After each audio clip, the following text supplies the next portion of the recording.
Évangile de Jésus-Christ selon saint Luc, au chapitre 8, des versets 19 à 21.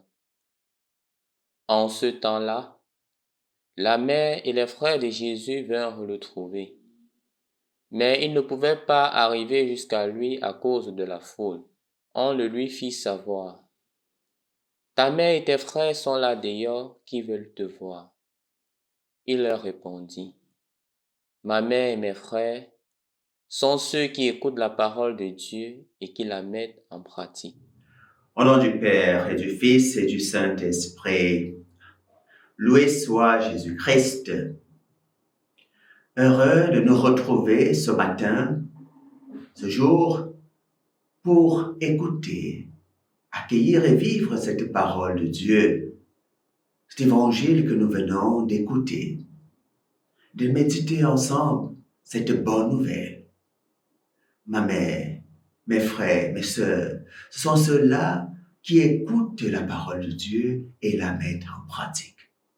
Voilà, chers frères et sœurs, ce que accomplit en nous l'accueil, l'écoute profonde de la parole de Dieu. Elle crée pour chacun de nous une nouvelle identité. Ce n'est pas tout simplement nous mettre à la suite de Jésus comme disciples étrangers à lui. Non, le Seigneur nous dit aujourd'hui que si nous faisons nôtre sa parole, si sa parole devient notre sagesse, c'est-à-dire ce qui nous oriente dans notre vivre, et devient la base sur laquelle nous faisons nos choix, alors nous épousons ce qui l'oriente comme façon de voir, de penser, d'agir, alors oui, nous devenons un membre de sa famille. Nous devenons familiers à lui, car nous allons agir, penser et agir comme lui. Inspirés par la parole, qui est la parole du Père, laquelle est inspirée et communiquée par l'Esprit, cet Esprit qui a formé Jésus dans le sein de la Vierge Marie. En accueillant dans cette parole, en nous laissant nourrir par cette parole, en faisant aussi que cette parole devienne ce qui inspire nos actions, alors nous ne sommes plus étrangers à Jésus. Nous devenons un avec lui. Nous devenons membres, Paul dirait, de son corps. Membres de son corps. Nous devenons donc ces sarments qui portent en eux la vie, la sève qui sort de la vie. Et qui peuvent donc porter des fruits, qui peuvent donc porter des actes qui ne sont pas contraires à la vie, mais qui portent des fruits qui sont la manifestation de cette même sève qui coule en eux.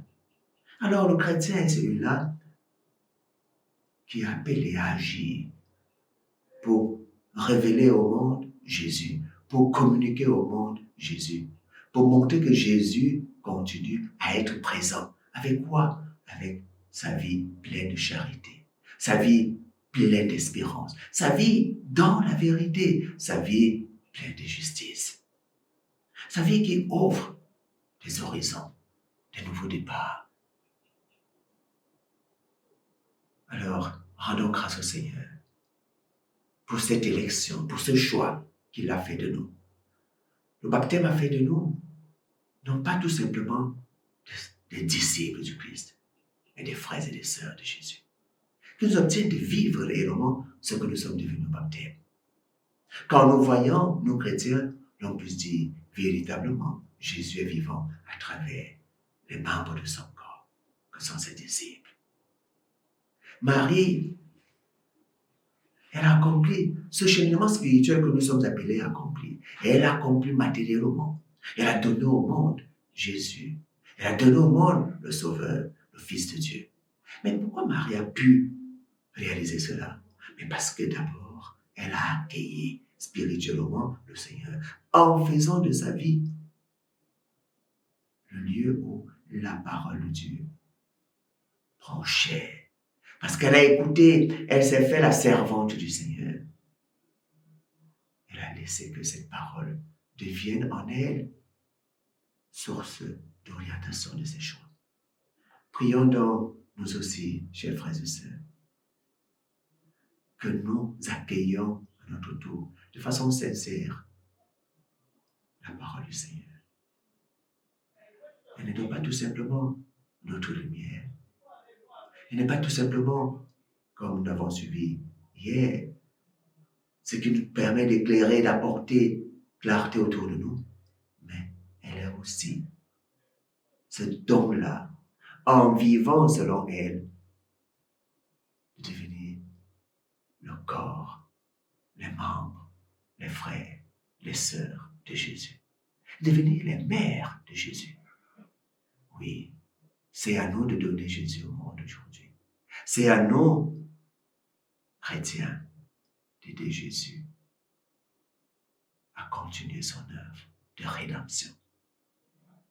Mais nous n'allons pas pouvoir le faire si ce que nous disons, si ce que nous faisons ne manifeste pas cet amour.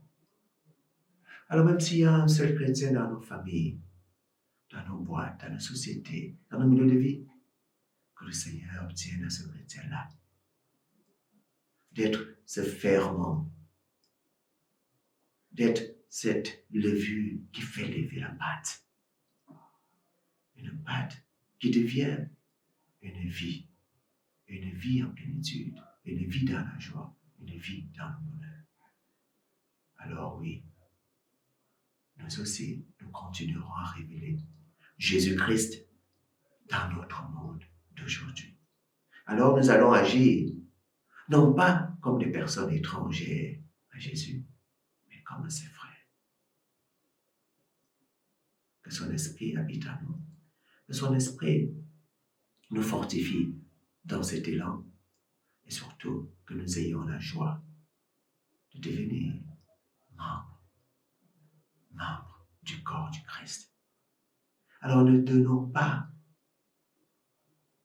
occasion à ceux-là de rejeter le Christ, en rejetant nous qui sommes ses frères. Oui, c'est une grande joie, c'est une grande responsabilité, mais c'est aussi un risque que le Seigneur prend en faisant de nous ainsi. Alors, est-ce que nous allons le trahir?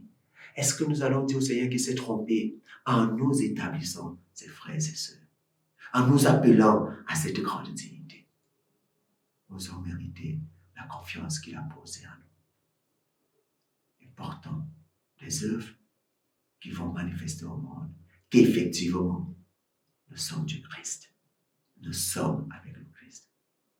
Alors je nous souhaite à tous d'avoir cette joie, d'avoir cette envie que partout soit connu et aimé notre Seigneur Jésus-Christ à travers ses frères et sœurs que nous sommes. Au nom du Père et du Fils et du Saint-Esprit. Amen.